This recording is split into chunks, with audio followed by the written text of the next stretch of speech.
देश का political show. समय है 12 से 2 एबीपी न्यूज पर इस वक्त आप देख रहे हैं और आज की अभी तक की सबसे बड़ी सियासी खबर ये कि मध्य प्रदेश में शुरू हो गया है मोहन राज। शपथ ग्रहण हो गया है और उसके बाद की ये तस्वीरें, और ये जो तस्वीरें हैं यहां समर्थकों की भीड़ में घिरे हुए शिवराज सिंह चौहान नजर आ रहे हैं। जी, मध्य प्रदेश के मामा, वो मामा जो करीब 16 साल तक मध्य प्रदेश में सीएम की जिम्मेदारी निभाते रहे, जिनके नेतृत्व में भले ही इस बार का मध्य प्रदेश का विधानसभा चुनाव न लड़ा गया हो, लेकिन जिन्होंने अपनी तरफ से कोई कोर कसर बाकी छोड़ी नहीं पार्टी को जिताने में, और जिनकी लाडली बहना योजना माना यह गया कि इस बार मध्य प्रदेश विधानसभा चुनाव में एक तरीके से बीजेपी की जीत में एक गेम चेंजर के तौर पर उभरकर सामने आई। तो मध्य प्रदेश में नए सीएम की शपथ अब हो चुकी है। शपथ से पहले शिवराज सिंह चौहान ने आज विदा भी ले ली और उसके बाद उन्होंने समर्थकों में घिरे हुए ये तस्वीर भी उनकी सामने आई जो इस वक्त आप देख रहे हैं। इस मौके पर शिवराज सिंह चौहान के 2 बयान वो सुनना जरूरी है, सुनिए। मित्रों, अब विदा जस की तस रख दीनी चदरिया। मित्रों, अब विदा जस की तस रख दीनी चदरिया। मैंने उस दिन, जब आपको ध्यान होगा, जो संदर्भ था वो ये था कि बाकी दिल्ली में है, आप दिल्ली जाएंगे क्या।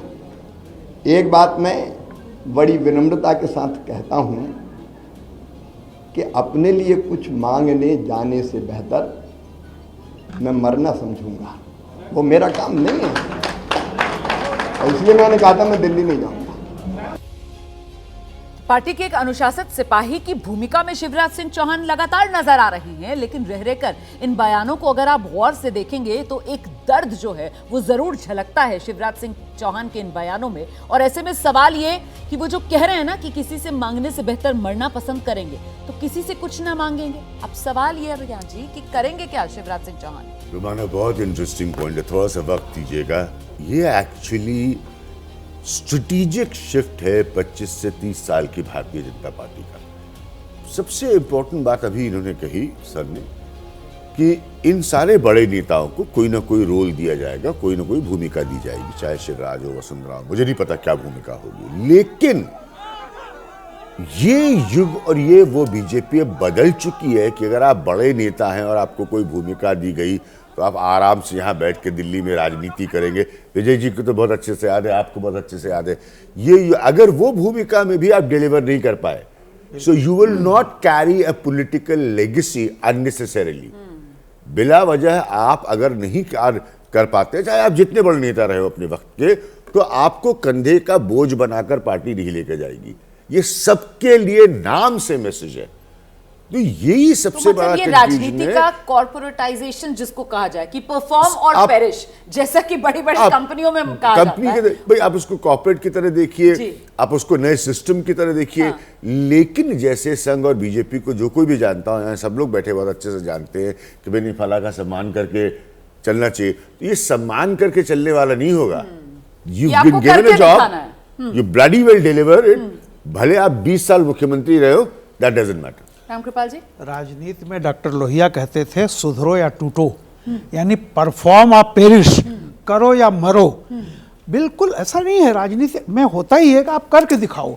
और ये देखिए बीजेपी का जो भी आज आपको जैसा भी बात कर रहे थे, सफलता जो इतनी मिल रही है, निश्चित तौर पर मैं कहता हूं कि अगर आपने परफॉर्म किया है तो प्रतिरोध तो हो सकता है। आदमी कई चीज़ों को लेकर के मतभेद हो सकते हैं, दुखी हो सकता है, लेकिन जैसे कहते हैं ना रिबेलियन कि नहीं हम एकदम बदल देंगे तुमको, तो मैं एक ही कहता हूं कि डिसेंट बहुत स्वाभाविक है।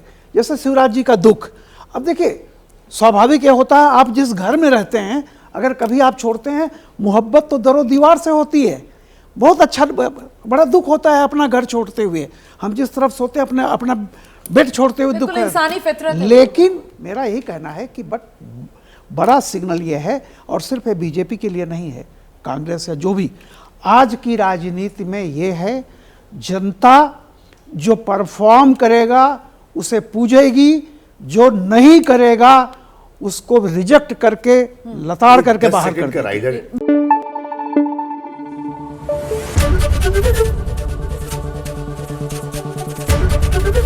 एबीपी न्यूज आपको रखे आगे।